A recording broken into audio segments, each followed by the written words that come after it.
Olá pessoal, sou o professor Anderson Fortes. Vamos iniciar a disciplina Projeto de Instalação de Refrigeração do curso técnico em refrigeração do Mediotec. Essa disciplina ela vai ser voltada para equipamentos utilizados na conservação de alimentos, né, mediante o frio. Nessa primeira unidade a gente vai abordar alguns conteúdos como uma introdução sobre o histórico da conservação, o que é que promove a deterioração de alimentos, quais são as vantagens da conservação por meio da refrigeração, classificação de alimentos quanto aos métodos de refrigeração, alguns fatos relativos à conservação de alimentos, as técnicas de armazenagem refrigerada, condições de armazenagem e armazenagem mista e precauções, certo? Bem, por volta de 10 mil anos atrás, datados aí de 8 mil anos antes de Cristo, o ser humano passou por uma transição onde vivia-se uma cultura de caça e coleta. Então, à medida que ele encontrava alimentos frescos, o ser humano ia se alimentando em uma dada região, e aí, quando esses alimentos se encontravam em escassez, eles mudavam para uma outra região com maior abundância. E a partir de um dado momento houve a necessidade de desenvolvimento de comunidades, de aglomeração de pessoas, e isso requer que o ser humano passe a se estabelecer em um local fixo, e isso também vai necessitar do desenvolvimento da agricultura, né? A domesticação tanto da pecuária quanto da produção de alimentos, de produtos agrícolas. E aí, a partir dessa produção, também se faz a necessidade da armazenagem e conservação desses alimentos. Então, a produção ela não tinha uma constância ao longo de todo o ano. Então, havia períodos de escassez de produção devido a condições climáticas. Então, havia necessidade de armazenagem de excedente de produção em um dado período para consumo em período de baixa produção. Por experiência, né, por questões de prática, o ser humano ele já observava que o frio permitia que os alimentos ficassem conservados por um maior período de tempo. E em algumas situações verificou-se até o uso de armazenagem de produtos no fundo de cavernas, justamente porque eram locais mais frios. Existem outras técnicas aí de conservação de alimentos, como por exemplo defumação, que devido à fumaça dificulta a proliferação de bactérias, é um ambiente nocivo à proliferação de bactérias. A desidratação por meio de salga ou secagem ao sol, e também os processos de fermentação, né, que produziam vinhos, cervejas, dentre outras bebidas alcoólicas. A maioria dessas técnicas elas são antigas e apesar do ser humano usar elas, ele não tinha conhecimentos específicos sobre o porquê que elas promoviam a conservação desses alimentos. Observa-se também, né, que esses processos de defumação, salga e fermentação, eles acabam por alterar algumas características dos alimentos, como textura, como sabor, diferentemente da conservação pelo frio, que ela mantém, né, ela garante as qualidades do alimento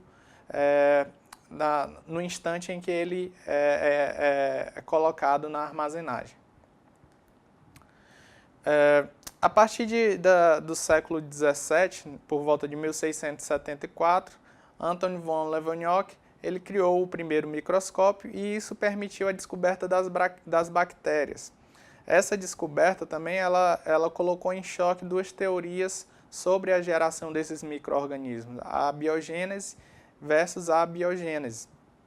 Então, a abiogênese ela acreditava na geração espontânea de micro-organismos a partir da própria matéria.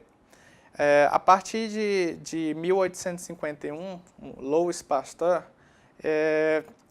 ele desenvolveu experimentos e ele observou que quando ele promovia a fervura de alguns alimentos, essa fervura matava as bactérias E se ele mantivesse um desses frascos isolado do ambiente externo, praticamente não havia a proliferação nem a criação de novas bactérias.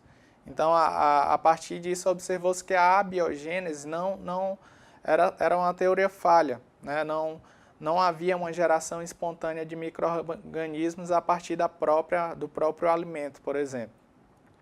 Então, ele observou a questão da contaminação pelo ar e, a partir dos experimentos deles, algumas técnicas de conservação também surgiram, né? Então, surgiu a pasteurização, né? Um processo de fervura e posterior resfriamento para a eliminação de micro-organismos. Também surgiram as conservas e enlatados. Então, eles pegavam alimentos, ferviam e em recipientes isolados do ambiente externo, para que após a morte dessas bactérias não houvesse uma contaminação por meio de contato com o ar. Então, a conservação pelo frio, né? A conservação pelo frio, ela é uma técnica usada desde a antiguidade, ainda quando o ser humano não tinha conhecimento sobre o processo de refrigeração mecânica ou automática, e aí eles utilizavam o gelo natural. Então, eles coletavam gelo de montanhas ou armazenavam o gelo em períodos frios, eles cavavam buracos, revestiam esses buracos com isolantes térmicos, como por exemplo o pó de serragem, e aí eles colocavam o gelo lá, onde eles armazenavam esse gelo, e junto do gelo eles colocavam alguns alimentos para serem conservados. Em 1834, Perkins cria a primeira máquina de gelo artificial. Então, a partir de 1834, o homem ele passa a ser independente das condições climáticas, independente de estar próximo de montanhas ou independente das estações de inverno para ter acesso a gelo. E Carl von Linde, em 1879, ele cria o primeiro refrigerador doméstico movido por uma bomba a vapor. Então, a partir de 1879, inicia-se o processo de popularização da refrigeração. Então, as pessoas teriam acesso a refrigeradores domésticos e poderiam conservar seus alimentos em casa. Aqui nessa imagem a gente vê aqui equipamentos associados à conservação de alimentos. A gente vê ali abaixo para a esquerda uma câmara frigorífica. A gente vê balcões expositores utilizados em supermercados, em açougues. Então, esses são dispositivos onde os alimentos estão submetidos a uma temperatura baixa, que permite a sua conservação. Ao mesmo tempo, eles estão em exposição. A clientela, o consumidor, ele tem a visibilidade desses equipamentos. E aí a gente entra sobre o que promove a deterioração dos alimentos. Então, as três principais causas da deterioração de alimentos são respiração, fermentação e putrefação.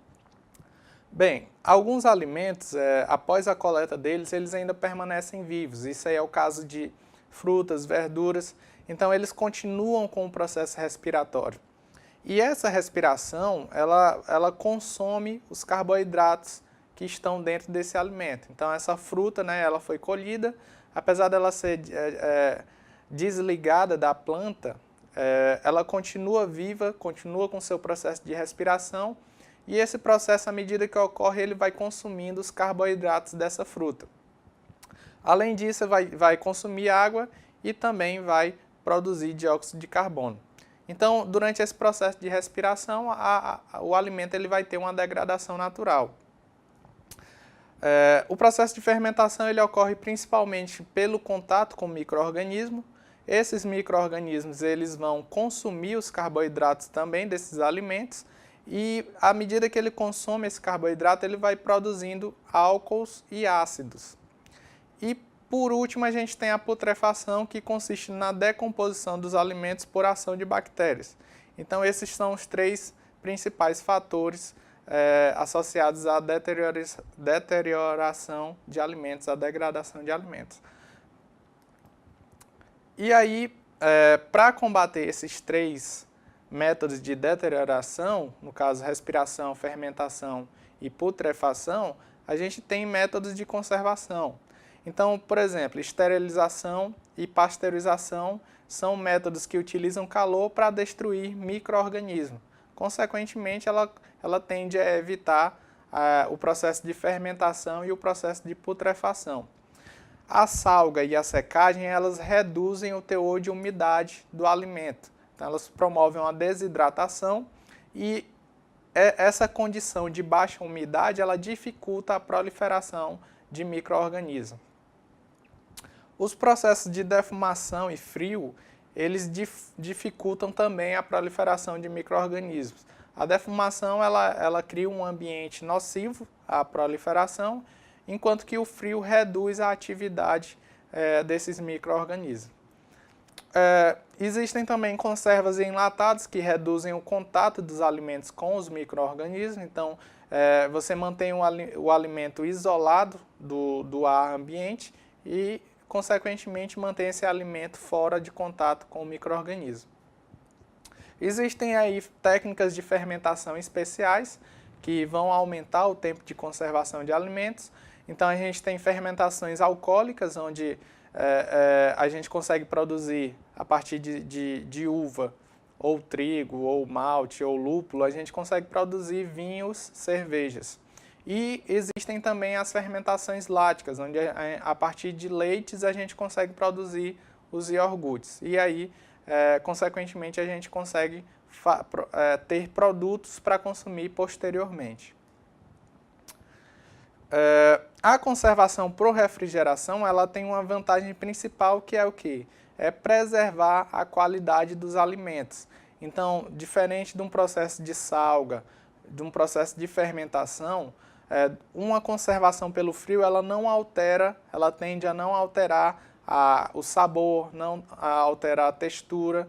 Então, ela mantém as qualidades do alimento. E observa-se que quanto menor for a temperatura de conservação, maior será o tempo de conservação. Então, a gente tem aí as condições de resfriamento, que vão de temperaturas de 2 a 8 graus, né? Normalmente naquela parte da geladeira, onde você coloca água, coloca frutas, verduras. Tem a condição de gelar, que vão de temperaturas de -4 a 2 graus. As condições de congelamento, temperaturas de -40 graus até -4 graus, e ultracongelamento com temperaturas abaixo de -40 graus Celsius. A classificação dos alimentos com relação à sua conservação é principalmente feita em relação a alimentos vivos e não vivos. Então, os alimentos vivos, eles são frutas, vegetais e sementes. São alimentos que, após a sua coleta, eles continuam o processo de respiração. Então, a conservação desses alimentos, ela pretende o quê? Retardar o processo enzimático, o processo de consumo de carboidratos e água, retardar a maturação, então tender a manter aquela fruta, aquele vegetal, numa condição onde ele não amadureça rapidamente, e ela requer uma atmosfera controlada para a renovação do ar. Por quê? Porque esses alimentos continuam respirando. Então, é necessário que haja essa renovação de ar. Os alimentos não vivos são carnes, peixes e aves. Então, depois que eles são abatidos, né, estão completamente mortos.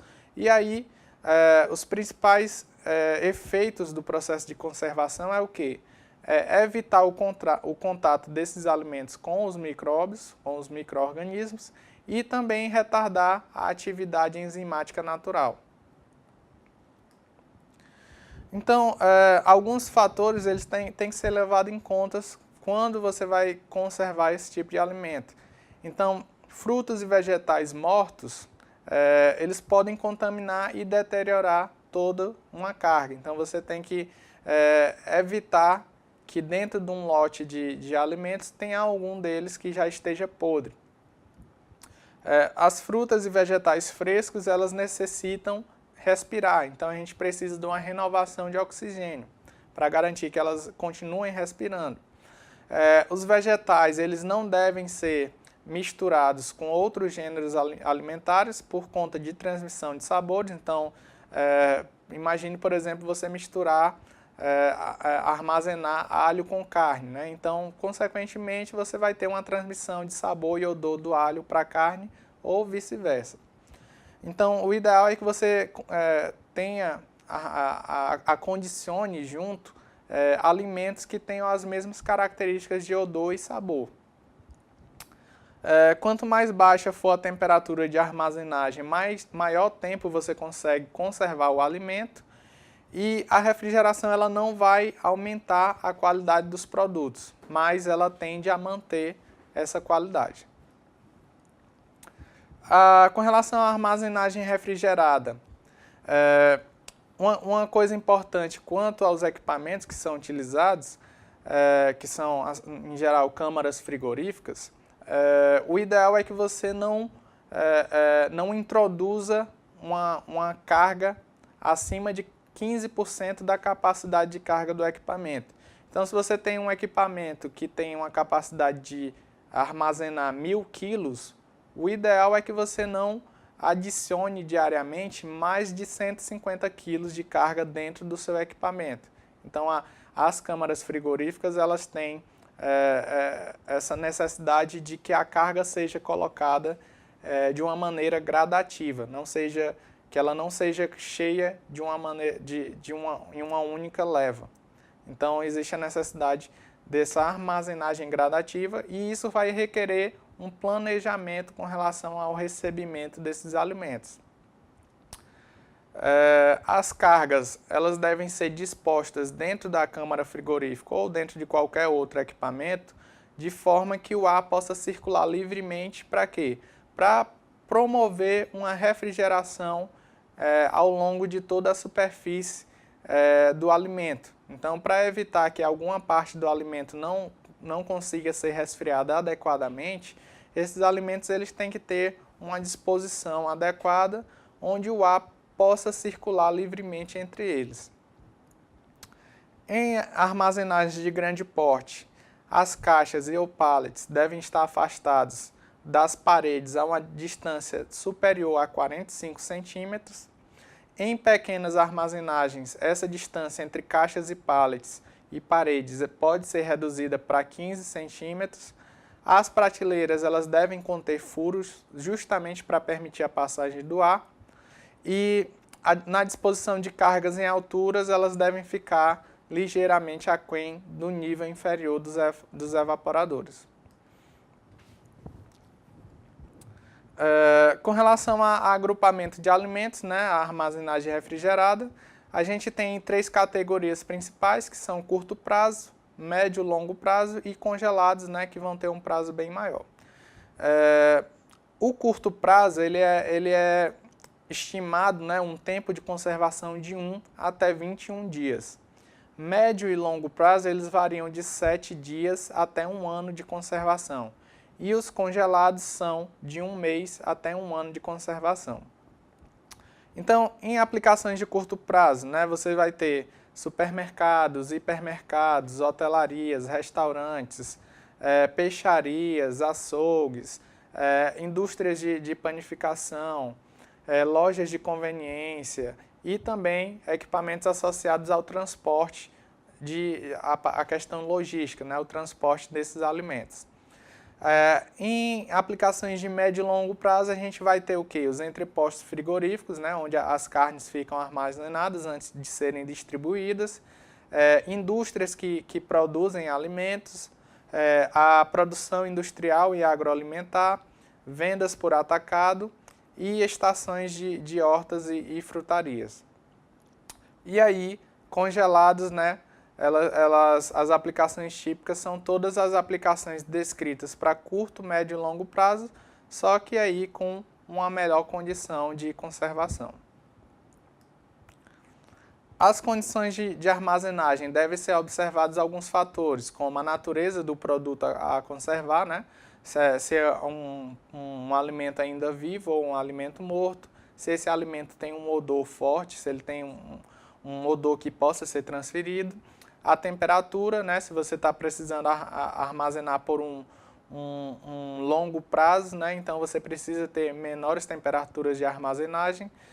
Também o tempo de armazenagem, né? Se você trabalha em um setor onde requer uma distribuição rápida de alimentos, o transporte, ou então se você tem a necessidade de armazenar por um longo prazo, então tempo e temperatura estão diretamente associados.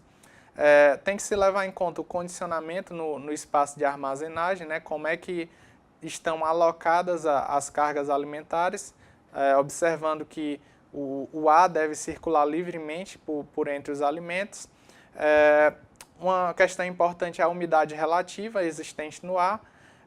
Isso porque alguns alimentos, eles para não desidratarem, né, eles requerem um dado nível de umidade relativa para garantir o grau de umidade desse alimento. Tempo de resfriamento do produto, né, desde a temperatura de colheita ou abate até a temperatura de armazenagem, e pré-resfriamento. Por vezes é necessário que você, antes de inserir esse alimento dentro de uma câmara frigorífica ou de um equipamento de refrigeração, você faça um pré-resfriamento dele, para não elevar tanto a carga térmica do equipamento e também reduzir ao mínimo o tempo em que esse alimento não se encontra no ambiente refrigerado. Então, por exemplo, numa descarga de supermercado, né, o caminhão ele tem a sua câmara lá frigorífica, o alimento está numa condição de resfriamento, mas durante a descarga ele vai ser submetido a uma temperatura ambiente e isso pode, né, promover uma degradação desse alimento. Então, quanto menos tempo esse alimento tiver submetido a uma temperatura elevada, melhor para a sua conservação. Uma questão importante é com relação à armazenagem mista, ou seja, a armazenagem de produtos diferentes. Então, no setor de horeca, né, hotelaria, restaurantes e catering, necessita, em geral, de sistemas mistos. Por quê? Porque eles trabalham com uma diversidade de alimentos muito grandes. Então, em geral, eles não têm uma estrutura tão grande de forma a permitir uma separação individual de todos os alimentos. Então, eles têm que ter algumas precauções quanto a odores e sabores, né? Evitar, por exemplo, que batatas descascadas elas estejam em contato direto com frutos, ovos, laticínios em uma armazenagem mista, né? Então essas batatas elas têm que estar embaladas, verificar a afinidade e compatibilidade de produtos, né? Alguns produtos eles têm mais afinidades com outros, então, por exemplo, evite misturar carnes com peixes, né? Vai ter uma transição de odor e de sabor. Evitar a armazenagem all-in-one, ou seja, uma câmara só para tudo, né? Pelo menos ter uma câmara para frutos, laticínios e outra para carne, por exemplo, né?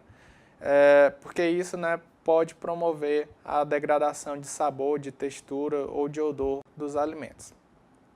Aqui estão as referências, né, associadas a essa primeira unidade e bons estudos, pessoal.